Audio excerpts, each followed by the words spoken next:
আলহামদুলিল্লাহ রাব্বিল আলামিন ওয়াল আকিবাতুল লিল মুত্তাকিন ওয়াসসালাতু ওয়াসসালামু আলা আশরাফিল আমবিয়া ওয়া সাইয়্যিদুল মুরসালিন নবিয়িনা মুহাম্মদ ওয়া আলা আলিহি ওয়া আসহাবিহি আজমাইন। সম্মানিত ভাই এবং বোনেরা, আজকে আমাদের ধারাবাহিক তাফসিরের যেখান থেকে শুরু হচ্ছে সেটা হচ্ছে সূরা আল বাকারার 84 নম্বর আয়াত থেকে 90 নম্বর আয়াত পর্যন্ত আজকে আশা করছি আমরা কভার করব ইনশাআল্লাহ।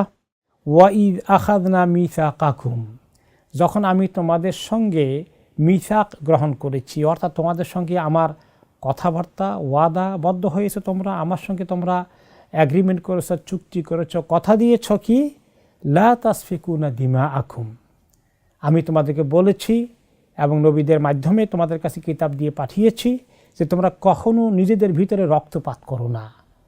তোমাদের এই উম্মতের ভিতরে তোমরা যুদ্ধ বিগ্রহ হানাহানি মারামারি কাটাকাটি এগুলো করো না। তোমরা সব আল্লাহর গোলাম, তোমাদের ভিতরে ঐক্যকে ধরে রাখো, তোমরা যুদ্ধ বিগ্রহ করো না। ওয়ালা তুখরিজুনা আনফুসাকুম মিন দিয়ারিকুম, কখনো যেন এমন না হয় তোমরা দুই পক্ষ হয়ে এক পক্ষ আরেক পক্ষকে তাদের দেশ থেকে বাড়িঘর থেকে তোমরা উচ্ছেদ করে দিচ্ছ, এমনটি যেন না হয়। সুম্মা আকরারতুম ওয়া আনতুম তাশহাদুন, এইটাকে তোমরা অ্যাগ্রি করেছিল আমার আম্বিয়া কিরামের মাধ্যমে, তোমরা সে কথা দিয়েছিলে তোমরা সেটা মানবে। আসলে যারা ইসলাম কবুল করে আল্লাহ তাআলার সঙ্গে তাদের কথা হয়ে যায়। ও আনতুম তাশহাদুন, সেটা তোমরা সাক্ষী আছো। সাক্ষী বলতে যারা ওই সময় নবীদের উম্মত ছিল তারা তো নবীদের উপরে যখন ওহী আসে সেটা সাক্ষী। এছাড়া পরবর্তী পর্যায়ে তারা সেগুলো যখন পড়ে তেলাওয়াত করে আল্লাহর কিতাবে কী লেখা আছে এটা তারা সাক্ষী হয়ে যায়। তো যে কোনো নবীর উম্মতি যখন হয় সে উম্মতেরা আল্লাহ তাআলার সঙ্গে তারা কথাবদ্ধ হয়ে যায়, অ্যাগ্রিমেন্ট হয়ে যায়, চুক্তি হয়ে যায়, আল্লাহর সঙ্গে তাদের ওয়াদা হয়ে যায়। ইসলাম শব্দের অর্থ আসলামতু, আমি আত্মসমর্পণ করছি, মেনে নিয়েছি, আল্লাহ তাআলা যা হুকুম দিয়েছেন সবগুলো পালন করব। ইসলামের অর্থই তাই যে আমি আল্লাহর হুকুম পালন করব, আল্লাহ তাআলার অবাধ্য হব না। এই সাক্ষী তোমরা দিলে, এখনও তোমরা তাওরাতকে পড়ো, কিন্তু অথচ দেখা গেল তাওরাতের কিছু অংশ পালন করার পাশাপাশি তোমরা কি করেছ, সুম্মা আনতুম হাউলাই তাকতুলুনা আনফুসাকুম, তোমরা একে অপরকে আবার দেখা যায় তোমাদের মধ্যে যুদ্ধ বিগ্রহ, রক্তারক্তি, রক্তপাত, হানাহানি মারামারি এগুলো তোমরা ঘটিয়ে নিচ্ছ, তোমরা একে অপরকে হত্যা করছো। এরকম ওকেশনে এরকম বিভিন্ন ইনসিডেন্ট বা ঘটনা প্রবাহ যখন ঘটে, ও তুখরিজুনা ফারিকাম মিনকুম মিন দিয়ারিহিম, এবং তোমরা তোমাদের কাউকে অনেককেই তাদের বাড়িঘর থেকে তোমরা তাদেরকে বহিষ্কার করে দিচ্ছ, আর তাদের জায়গা জমি বাড়িঘর তোমরা দখল করছো। তাযাহারুনা আলাইহিম বিল ইসমি ওয়াল উদওয়ান, তোমরা তোমাদেরই উম্মতের কিছু লোকের বিরুদ্ধে তোমরা অন্যদেরকে, যারা মূর্তি পূজারী, তারা যখন তোমাদেরকে মধ্যে হামলা করে তোমাদেরকে একে অপরের সঙ্গে, তখন তোমরা তাদের কাউকে সহযোগিতা করো তোমাদের নিজের ধর্মের ভাইদের বিরুদ্ধে। বিল ইসমি ওয়াল উদওয়ান, গুনাহ, আল্লাহর অবাধ্যতা করে, সীমা লঙ্ঘন করে তোমরা তাদের বিরুদ্ধে অন্যদের সঙ্গে হাত মিলাও, তাদের বিরুদ্ধে তোমরা নিজেদের ভাইদের বিরুদ্ধে, তোমাদের দুশ্মনদের বিরুদ্ধে সঙ্গে গিয়ে হাত মিলাও নিজেদের ভাইদের বিরুদ্ধে গিয়ে। ওয়া ইয়াতুকুম উসারা তুফাদুহুম, আর যখন তারা বন্দী হয়ে অন্যদের হাতে চলে যায় তখন আবার তোমরা তাদেরকে মুক্তিপণ দিয়ে ছুটানোর জন্য মুক্তিপণ দাও। আহুয়া মুহাররামুন আলাইকুম ইখরাজুহুম, অথচ তাদের বহিষ্কার করার কাজটা প্রথম দিকেই এটা তোমাদের জন্য হারাম ছিল, বহিষ্কার করে দিলা, এরপর তারা বন্দী হয়ে গেল অন্য ধর্মীদের হাতে, বিধর্মীদের হাতে, সেটাকে তোমরা তখন অ্যালাউ করলা, এরকম অবস্থা সৃষ্টি হওয়া, এটা তো শুরুতেই তোমাদের জন্য হারাম ছিল। আফাতুমিনুনা বিবাদিল কিতাবি ওয়া তাকফুরুনা বিবাদ, তোমরা কি তোমাদের এই কিতাবের তাওরাতের কিছু অংশ পালন করো, মানো, আর বাকি অংশ তোমরা মানবে না, সেগুলোকে মানতে অস্বীকার করো। এই যে কথাগুলো আসলে এর প্রসঙ্গটা কি, আসলে ব্যাপার হলো মদিনায় ইহুদিদের বড় 3টি কবিলা ছিল। এই 3টি কবিলা ছিল বনু কাইনুকা, বনু নাদির এবং বনু কোরাইদা। আর মদিনার ইহুদিরা ছাড়া অরিজিনাল মদিনার বাসিন্দা যারা, তারা ছিল সেখানে 2টা বড় গোষ্ঠী, আউস এবং খাজরাজ। তারা ছিল মদিনার অরিজিনাল বাসিন্দা।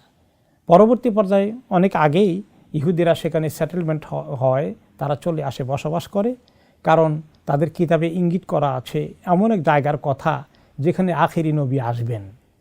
সেই আখিরি নবী তারা অনুসারী হবে এবং দুনিয়াতে সেই আখিরি নবীকে আল্লাহ তাআলা ফাতহন দিবেন, বিজয় দান করবেন।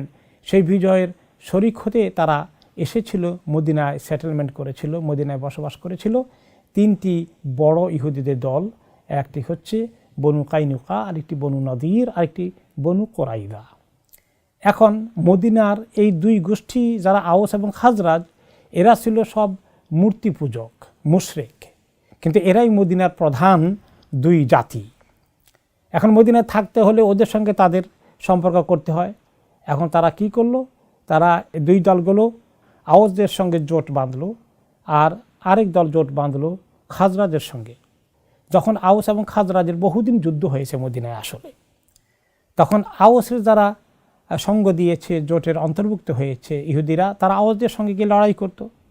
খাজরাজের সঙ্গে যারা, যে সমস্ত ইহুদিরা জোট বেঁধেছে, তারা তাদের পক্ষ হয়ে লড়াই যেত, গিয়ে মুশরিকদের সঙ্গে তারা এই লড়াইয়ে যোগ দিয়ে আবার তারা একে অপরকে যখন হত্যা করত সম্মুখ সমরে, সেখানে দেখা গেল ইহুদিরাও ইহুদিকে আঘাত করতে হচ্ছে, কারণ তারা ওই জোটে যোগ দিয়েছে। তাদের বিপরীতে যে জোট আছে সেখানে ইহুদি আছে, একে অপরকে তারা এভাবে হত্যা করত, রক্তপাত করত এবং ওদের সঙ্গে যোগ দিয়ে বিজয় জাতি পরাজিতদেরকে বহিষ্কার করত, তাদের বাড়িঘর দখল করে ফেলত।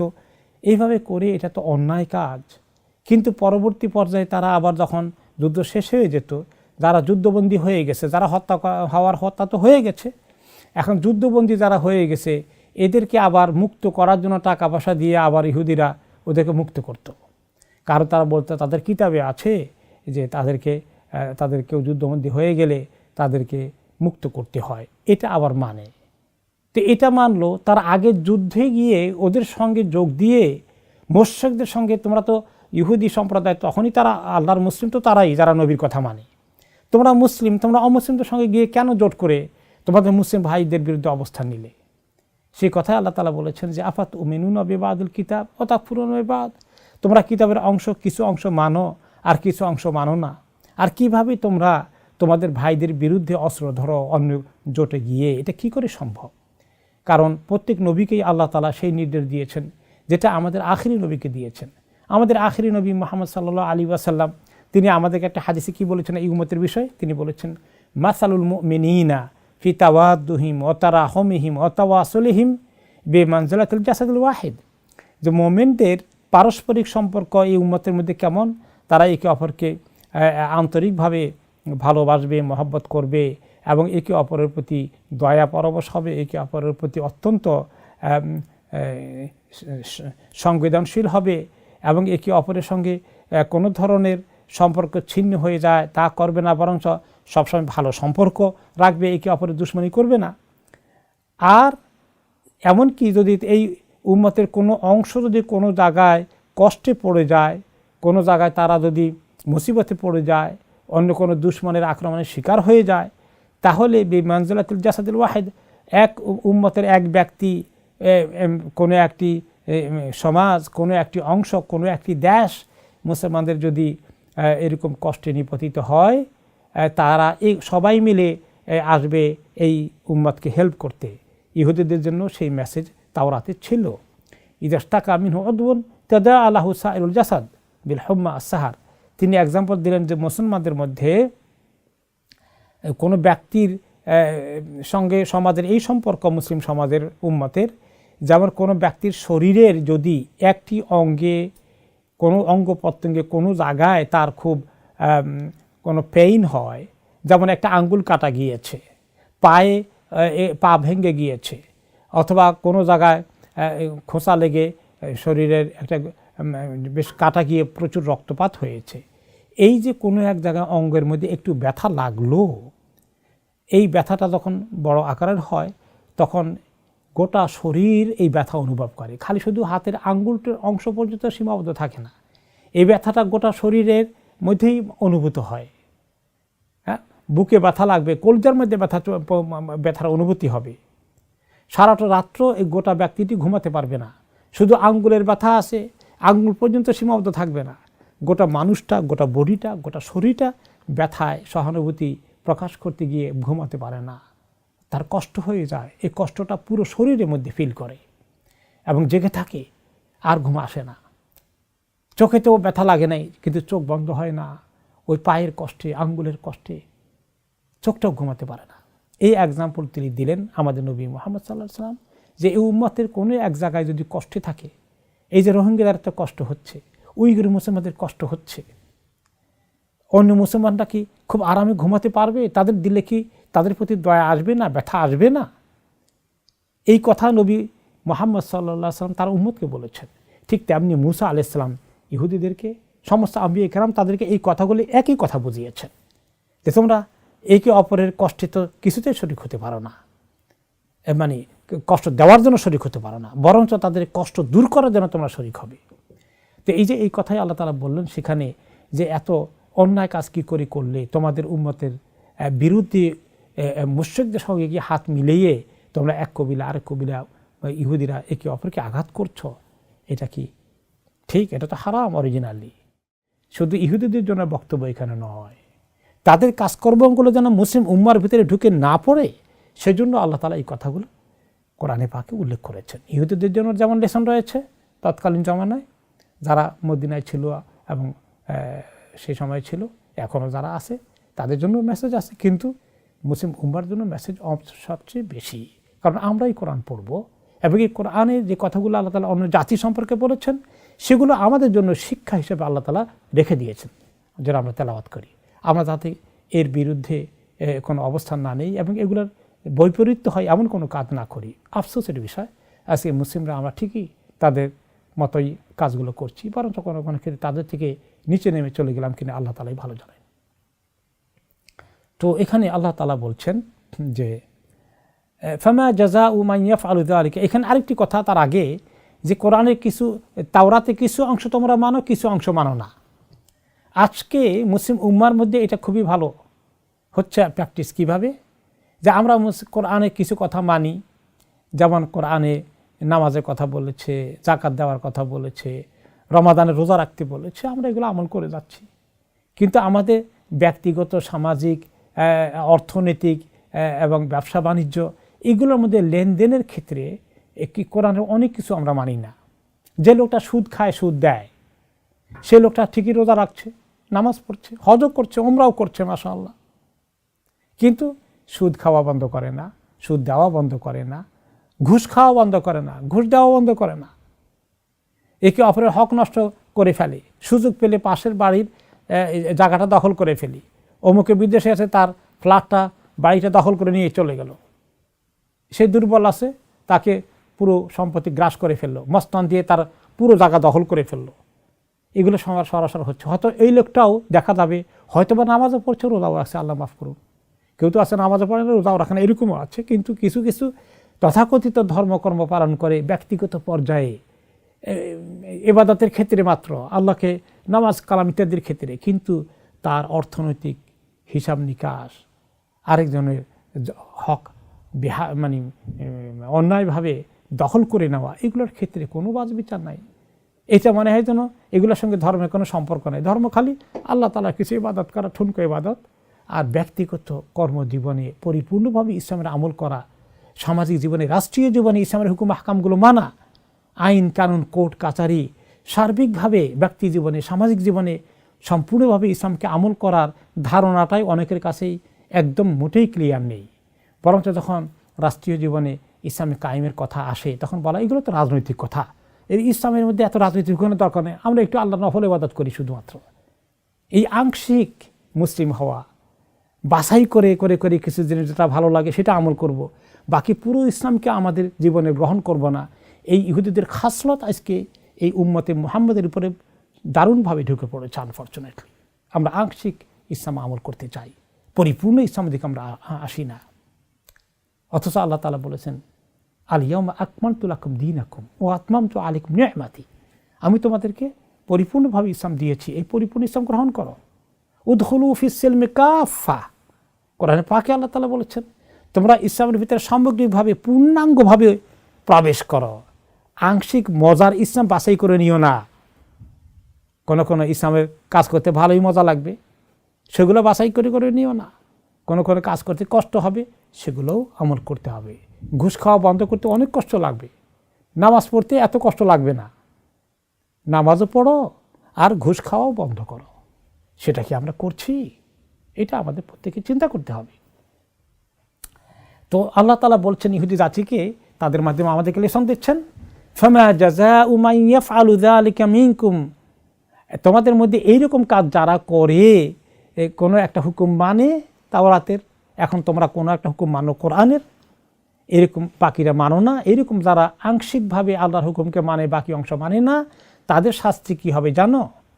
ইল্লা খিজিউম ফিল হায়াতিদ দুনিয়া, তাদেরকে দুনিয়াতে আল্লাহ তাআলা অপমানিত করবেন।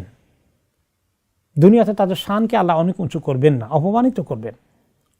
ওকে, এবং তাদেরকে অপমানিত করেছেন।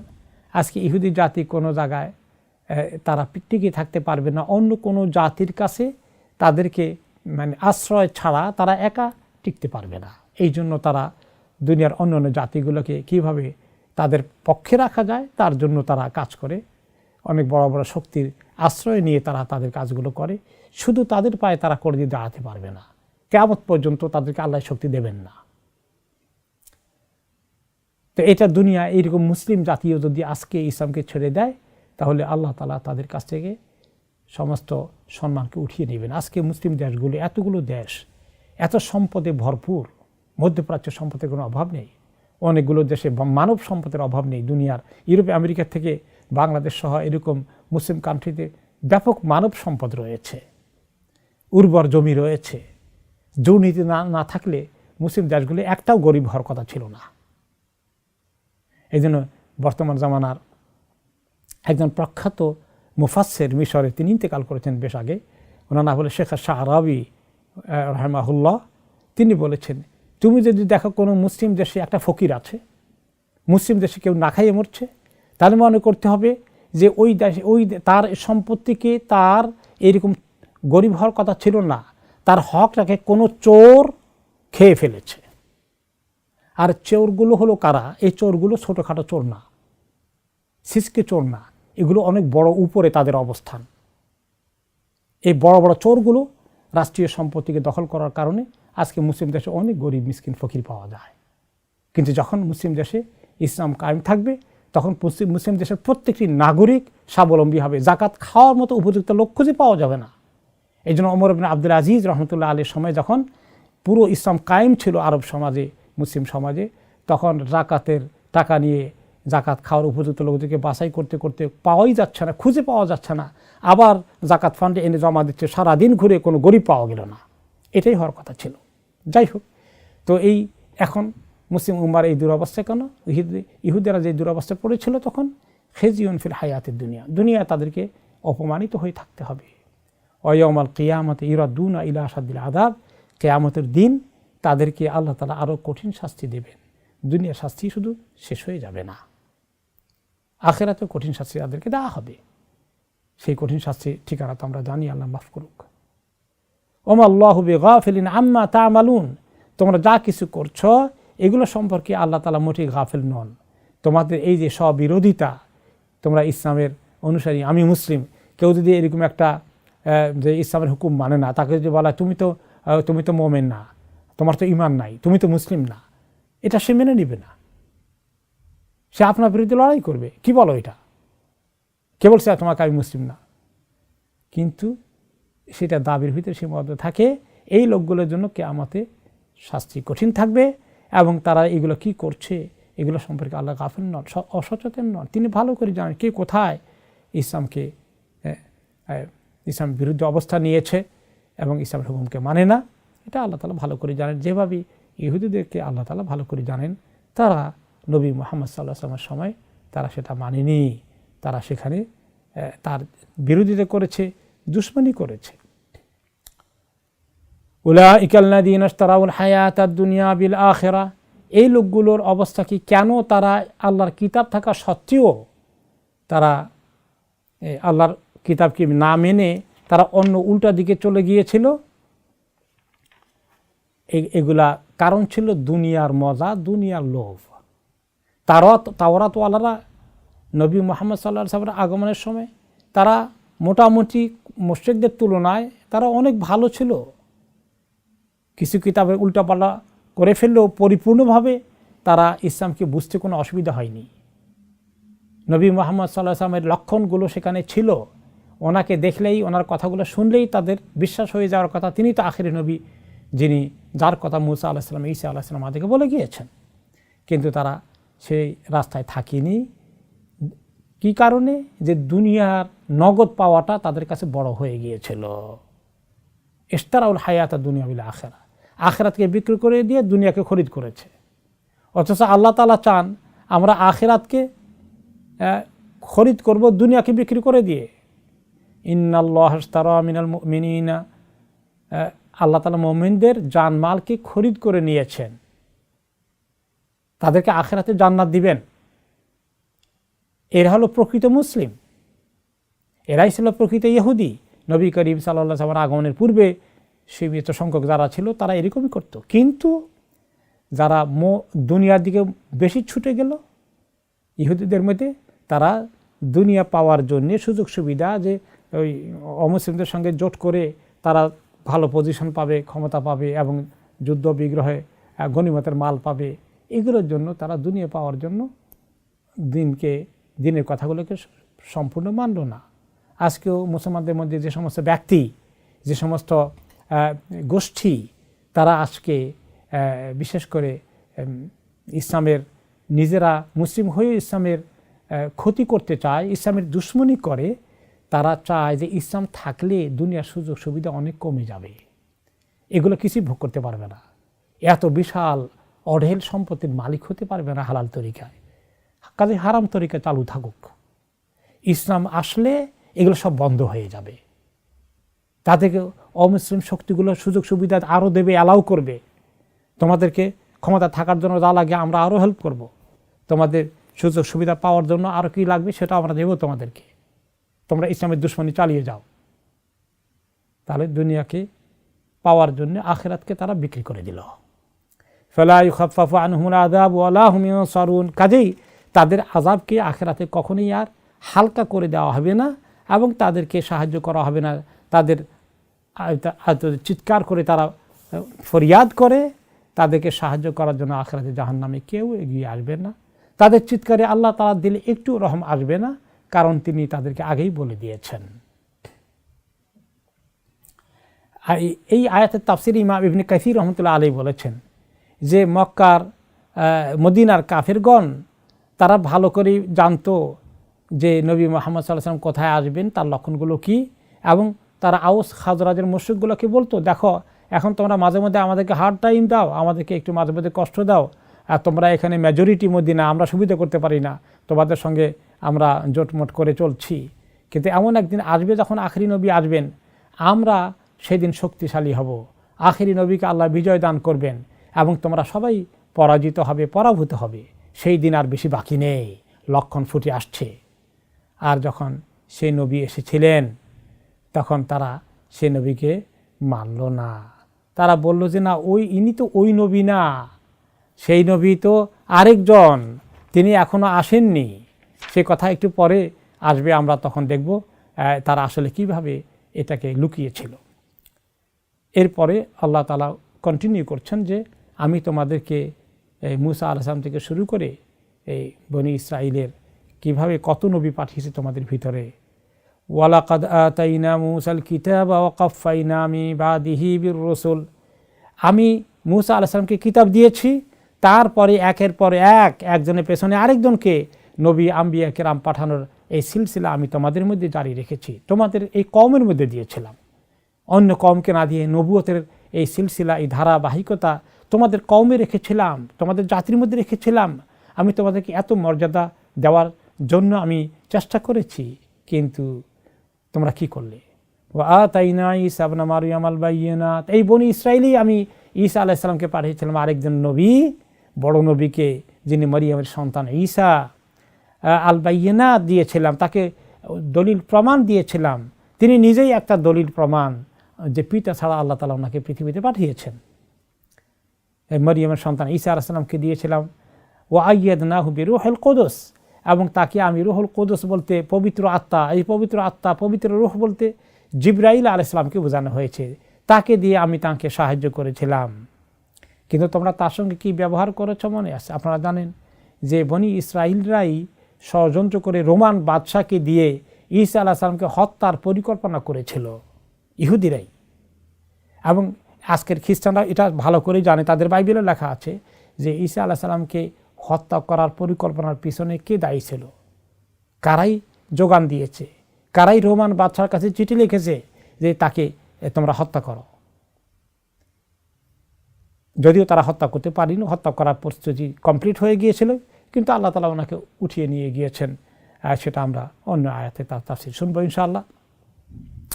তো তারা প্রতিবারই যখন কোনো নবী রাসূল এসেছে, তারা কি ব্যবহার করেছে? এই জাতির, ইহুদি জাতির সেই দুর্ব্যবহার নবীদের প্রতি আল্লাহ তাআলা বলছেন, আফাকুল্লামা জাআকুম রাসূলুম বিমা লা তাহওয়া আনফুসুকুম ইসতাকবারতুম, যখনই তোমাদের কাছে কোনো রসুল আসতো তখনই তোমরা তোমাদের মন গড়া তরিকা, তোমাদের খাহেসাতে নাফসানি, তোমাদের নফসের চাহিদার বিপরীত যখন কোনো হুকুম দিত, শরীয়তের কথাগুলো বলতো, প্রচার করতো, এগুলাকে তোমরা মানতে না, বরঞ্চ ইস্তাকবারতুম, তাকাব্বর করতে, অহংকার করতে। তোমাদের কাছে দিনের কথা শোনানো যেত না, তোমাদের টাকা পয়সা ক্ষমতা অনেক কিছু থাকার কারণে তোমরা নবীকে অগ্রাহ্য করতে, তার বিরুদ্ধে তোমরা অবস্থান নিতে এবং তাকাব্বর, গর্ব অহংকার করে তাকে তোমরা হেয় করতে এবং তাকে তোমরা উৎখাত করে দিতে, তাকে কাজ করার কোনো সুযোগ দিতে না, ইসলামী দাওয়াতি কাজের, ইসলামকে এস্টাবলিশ করার সুযোগ দিতে না। তোমরা বরঞ্চ কী করতে? ফারিকান কাযাবতুম, অনেককে তোমরা নবী হিসাবে মানোনি, যেমন ঈসা আলাইহিস সালামকে নবী হিসাবে মানেনি। ওয়া ফারিকান তাকতুলুন, অনেকে তোমরা হত্যা করেছিলে। এখানে যারা আরবি বুঝেন সেখানে আপনারা দেখবেন দুটো শব্দ এসেছে, ফারিকান কাযাবতুম, তোমরা কিছু তাদের অনেককেই তোমরা মিথ্যাবাদী বলে প্রমাণিত করেছ, মিথ্যা নবী হিসাবে সাব্যস্ত করেছিলে, সে সত্য নবী নয়, এটা মানতে অস্বীকার করেছ। ও ফারিকান তাকতুলুন, আর অনেককে তোমরা হত্যা করে যাচ্ছ, এটা প্রেজেন্ট টেন্স, বর্তমান কাল। আর মিথ্যাবাদী বলে সাব্যস্ত করেছ, এটা অতীতকাল। তো এখানে ইমাম ইবনে কাসির রহমতুল্লাহ আলাইহি বলেন, ও ফারিকান তাকতুলুন বর্তমান কাল ব্যবহার করেছেন, যেটা বর্তমান ভবিষ্যতের দুইটার জন্যই ফেল মুদারে প্রেজেন্ট টেন্স আসে আরবিতে, আর আগেরটা ফেল মাদি অতীতকালের হিসাবে এসেছে। এটার অর্থ হচ্ছে যে তারা তাদের নবীদেরকে হত্যা করার পরিকল্পনা এখনও শেষ হয়নি। এমনকি পরবর্তীতে প্রমাণিত হয়েছে যে আখিরি নবীকে হত্যা করার জন্য তারা বিষ পান করিয়েছিল। আপনারা জানেন যে বিষ পানের কারণে নবী করিম সাল্লাল্লাহু আলাইহি সাল্লাম মরে যাওয়ার কথা, কিন্তু আল্লাহ তাআলা ওনাকে রিসালাতের কাজ কমপ্লিট করার জন্য বিষের ক্রিয়াকে স্টপ করে রেখেছিলেন, স্থগিত করে রেখেছিলেন, এবং ওনার ইন্তেকালের সময়ে ওনার এই বিষক্রিয়াটা পুনরায় কাজ করে। এবং তিনি পরে বলেছিলেন, ওয়ামা জালাত আকালাতু খাইবার তাআদুনি ফাহাদা আওয়ানু ইনকিতা আবহরি, ওনার ইন্তেকালের মুহূর্তে যখন এই বিষক্রিয়াটা উনি ফিল করলেন, বিষের জ্বালাটা তখন তিনি অনুভব করলেন, বিষের বেদনা চলে আসলো। তিনি বললেন যে খাইবার ইহুদিরা আমাকে যে গোশতের মধ্যে বিষ ঢুকিয়ে দিয়ে আমাকে এক টুকরা খেয়ে ফেলেছিলাম, পর্যায়ে জিবরাইল আলাইহিস সালাম আমাকে খেতে নিষেধ করলেন, ওই টুকরাটা তখন আল্লাহ তাআলা স্থগিত করে দিয়েছেন, তার ব্যথা আমাকে এভাবে তীব্রভাবে আক্রমণ করেনি। এখন সেই ব্যথা আমি পাচ্ছি, এই ব্যথা আমার যে মেইন রক্ত প্রবাহিত করে হৃৎপিণ্ডে, সেই রগকে ছিঁড়ে ফেলে দিচ্ছে, যার পরিণতিতে ওনার ইন্তেকাল হয়ে যায়। এবং এটা ওনার শাহাদাতের মর্যাদা পাওয়ার জন্য আল্লাহ তাআলা বিষক্রিয়াটাকে শেষ মুহূর্তে ওনাকে শাহাদাতের মর্যাদা দিতে এনেছেন বলে সালফে সালেহিন, আইমায়ে কেরাম, ওলামায়ে কেরাম এভাবেই তার ব্যাখ্যা করেছেন। যাই হোক, তো এভাবে তারা নবীদেরকেও হত্যা করেছিল। এবং যখন আখিরি নবী তাদেরকে দাওয়াত দিলেন, দিনের কথা সমস্ত মুসা আলাইহিস সালামের কথার রেফারেন্স দিয়ে এবং সব কথা মিলে যাচ্ছে, তখন তারা বলল, অকালু কুলুবুনা গলফ, তারা বলল যে তুমি যত কথাই বলো আমাদের অন্তরটা আচ্ছাদিত হয়ে আছে, আবৃত হয়ে আছে, তোমার কথা আমাদের অন্তরে ঢুকে না, এটা সিল্ড, একদম এমনভাবে সিলমোহর করা আছে, তোমার কথা আমাদের দিলে ঢুকবে না, তুমি যতই বলো কাজ হবে না। তারা খুব গর্বিত যে তাদের আখিরি নবী তাদেরকে দাওয়াত দিয়ে দিনের দিকে আনতে পারছেন না, তিনি ব্যর্থ হয়ে গেছেন। তারা এটা নিয়ে খুব প্রাউড, খুবই গর্বিত। বরং এটা যে একটা অভিশাপের কাজ, আল্লাহ তাআলা সে কথা বলছেন। বাল্লাআনাহুমুল্লাহু বিকুফরিহিম, আসলে তারা খুব গর্বিত। নবী করিম সাল্লাল্লাহু আলাইহি ওয়াসাল্লাম সাকসেসফুল হলেন না, তিনি সার্থক হলেন না, তাদেরকে দাওয়াত দিয়ে কনভিন্স করতে পারলেন না। তারা খুব সুরক্ষিত থেকে গেল, তারা এই জন্য খুব গর্বিত। কিন্তু এটা তাদের জন্য বরঞ্চ লানত। আল্লাহ তাআলা তাদেরকে লানত দিয়ে তাদের দিলকে মোহর লাগিয়ে দিয়েছেন। হকের কথা তাদের এখানে তারা ঢুকাতে পারছে না, জেনে বুঝে হককে তারা ডিনাই করার কারণে, অস্বীকার করার কারণে আল্লাহ তাআলা তাদেরকে এই লানত দিয়েছেন। যেমন আল্লাহ তাআলা কাফিরদের ব্যাপারে বলেছেন, খাতামাল্লাহু আলা কুলুবিহিম, যে তাদের অন্তরে আবু জাহল আবু লাহাবের দিলে আল্লাহ তাআলা সিল মোহর লাগিয়ে দিয়েছেন, সে ঈমান কবুল করবে না। এরকম লোকগুলো করতে পারেনি। ফাকালিলাম মা ইউমিনুন, ইহুদিদের অল্পই যার ফলে ঈমান এনেছিল, অল্প সংখ্যক, আব্দুল্লাহ ইবনে সালাম থেকে শুরু করে অল্প কিছু সংখ্যক। মেজরিটি অমুসলিমি থেকে কেউ নবী করিম সাল্লাল্লাহু আলাইহি ওয়াসাল্লামকে ফিজিক্যালি শারীরিকভাবে দেখার সুযোগ হয়েছে, তারপরেও তাদের কপালে ইসলাম জুটল না। কত তারা লানতের শিকার হয়ে গেল। ওয়ালাম্মা জাআহুম কিতাবুম মিন ইনদিল্লাহি মুসাদ্দিকুল লিমা মাআহুম, আর যখনই তাদের কাছে এই কিতাব আসলো, কোরআন আসলো আল্লাহর কাছ থেকে, এই কিতাব যখন আসলো ওহী নবী মুহাম্মদ সাল্লাল্লাহু আলাইহি ওয়াসাল্লামের মাধ্যমে, মুসাদ্দিকুল লিমা মাআহুম, এই কিতাব সত্যায়িত করছে, আগের কিতাবটার কথাগুলোর সঙ্গে মিলে যাচ্ছে। ওই কিতাবের ধারাবাহিকতায় আরেকটি কিতাব আল্লাহ পাঠিয়েছেন আখিরি নবীর কাছে। এটা তারা ঠিকই বুঝে পেল, দেখতে পেয়েছে, তারা কনভিন্স এটা হক কিতাব। এটা এমন নয় যে তারা বুঝতে পারেনি, আসলে বুঝে শুনে হককে অস্বীকার করেছে।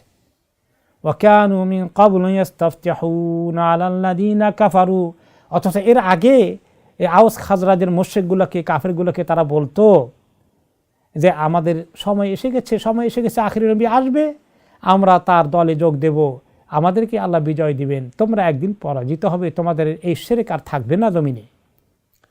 ফালাম্মা জাআহুম মা আরাফু কাফারু বিহি, যখন তাদের কাছে হক এসে পৌঁছে গেল, এই কোরআনের কথা পৌঁছলো, নবী মুহাম্মদ সাল্লাল্লাহু আলাইহি ওয়াসাল্লামকে তারা দেখতেও পেল, জেনে শুনে তারা এটাকে মানতে অস্বীকার করলো, কুফরি করলো। ফালানাতুল্লাহি আলাল কাফিরিন, কাজে এই কাফেরদের প্রতি আল্লাহ লানত, আল্লাহর অভিশাপ।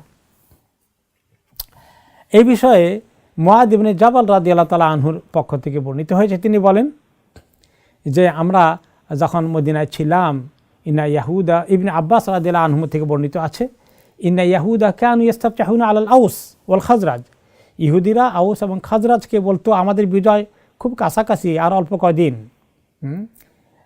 কাবলা মাবআসি, ওনার নবুয়ত পাওয়ার আগে। ফালাম্মা বাআসাহুল্লাহু মিনাল আরব কাফারু বিহি, যখন আরবদের মধ্যে, কোরাইশদের মধ্যে আল্লাহ আখিরি নবীকে পাঠালেন, তারা অস্বীকার করলো। তারা বলল, নবী তো বনি ইসরায়েল থেকে আসবে বলে আমরা মনে করেছিলাম, অন্য বংশের থেকে আসবে।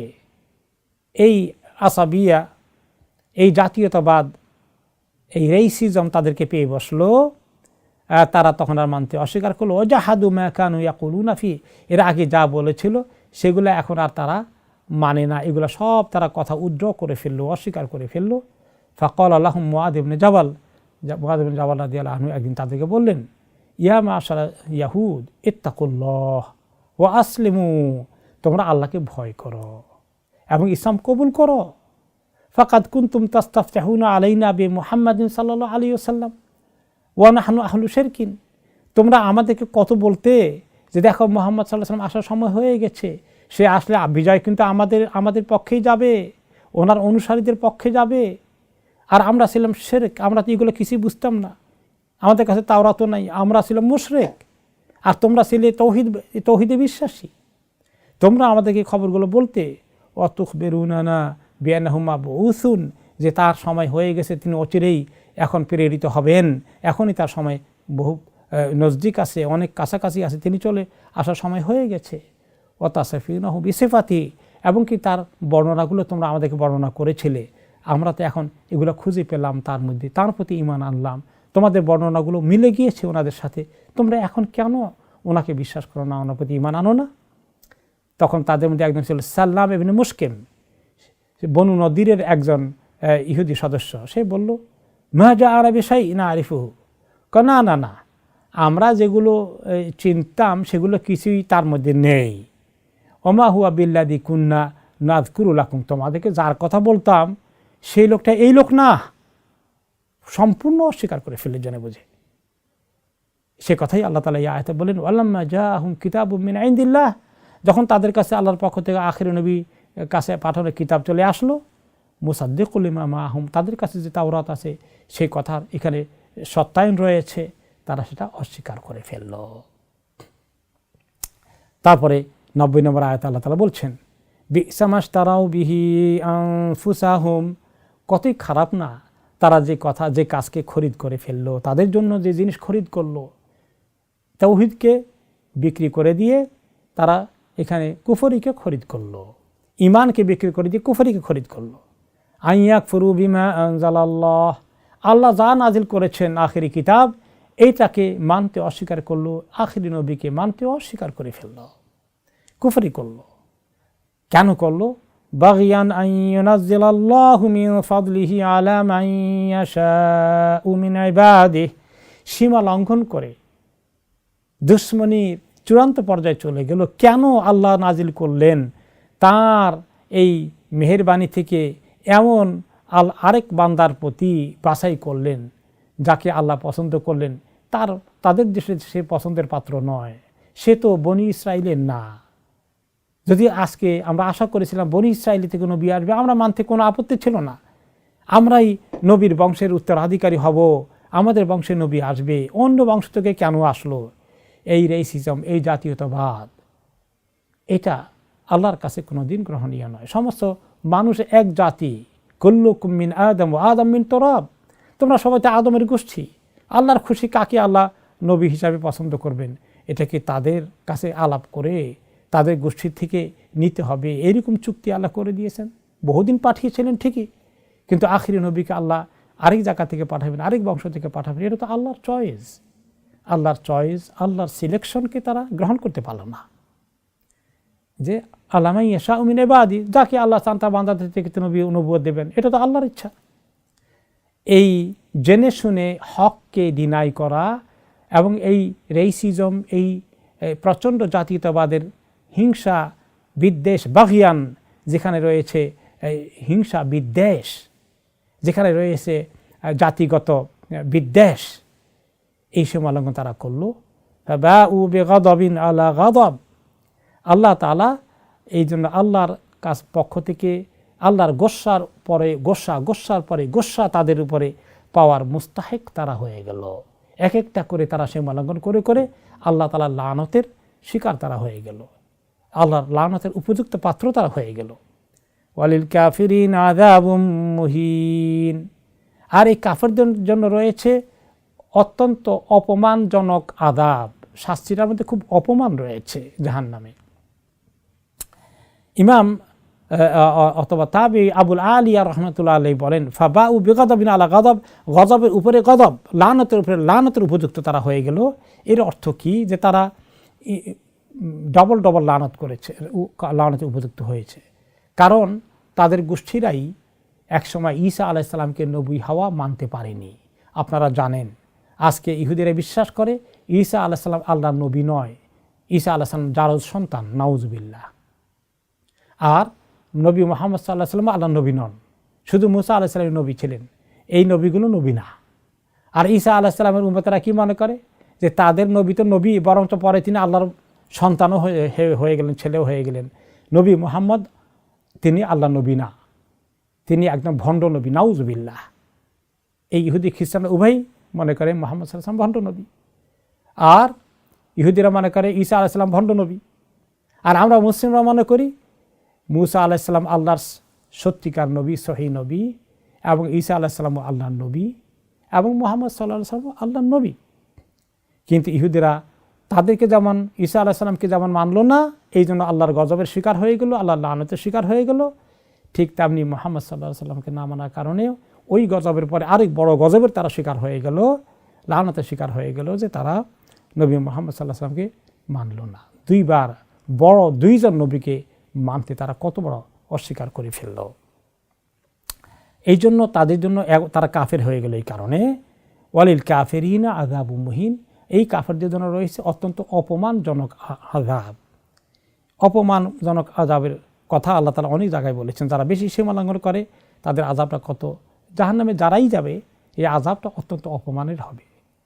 অন্য আয়াতে আল্লাহ তাআলা বলেছেন, ইন্নাল্লাযীনা ইস্তাকবিরুনা আন ইবাদাতি সায়াদখুলুনা জাহান্নামা দাখিরিন, নিশ্চয়ই যারা তাকাব্বর করে অহংকার করে আমার ইবাদত করতে অস্বীকার করলো, ইসলামে প্রবেশ করতে অস্বীকার করলো, তারা জাহান্নামে অপমানিত হয়ে প্রবেশ করতে হবে। এবং যারা আজকের দুনিয়াতে যারা যে কোনো মোতাকাব্বের আছে, যারাই তাকাব্বর অহংকার করে, যারাই আজকে ধনী হয়ে তার সম্পদের বড়াই করে, শিক্ষিত হয়ে তার জ্ঞানের বড়াই করে, ক্ষমতার মালিক হয়ে ক্ষমতাসীন হয়ে ক্ষমতার বড়াই করে, এই তাকাব্বর যারা করে, অহংকার যারা করে, কথাবার্তায় হুঙ্কার দেয়, সমস্ত মানুষকে তারা অপমানিত করে দেয়, আর তারা নিজেদেরকে অনেক সম্মানের আসনে বসিয়েছে বলে তারা খুব দাপট দেখায়, এদের শাস্তির ব্যাপারে একটা হাদিস এসেছে, ইউহশারুল মুতাকাব্বিরুনা ইয়াউমাল কিয়ামতি আমসালিদ যুররি ফি সুওয়ারিন নাস, যে কিয়ামতের দিন যারা বেশি অহংকার করত ওদেরকে আল্লাহ তাআলা এমনভাবে হাসর করবেন মনে যেন তারা একেবারে ছোট্ট ক্ষুদ্র আকারে মানুষের সুরাতে, কিন্তু একেবারে পিপিলিকা, সবচেয়ে ছোট পিপিলিকাকে যর বলা হয়। এই ছোট্ট পিপিলিকার সাইজ দিয়ে আল্লাহ তাদেরকে তৈরি করবেন, ছোট্ট পিপিলিকার সাইজ, অথচ আকৃতিটা মানুষের, চেহারা হাত পা মানুষের।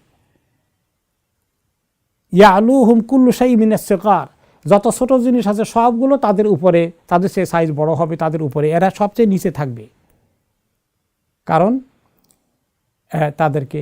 তারা অনেক নিজেকে বড় মনে করেছিল, যে তাকাব্বর করে অহংকার করে, কেন করে? সে নিজেকে অনেক বড় মনে করে।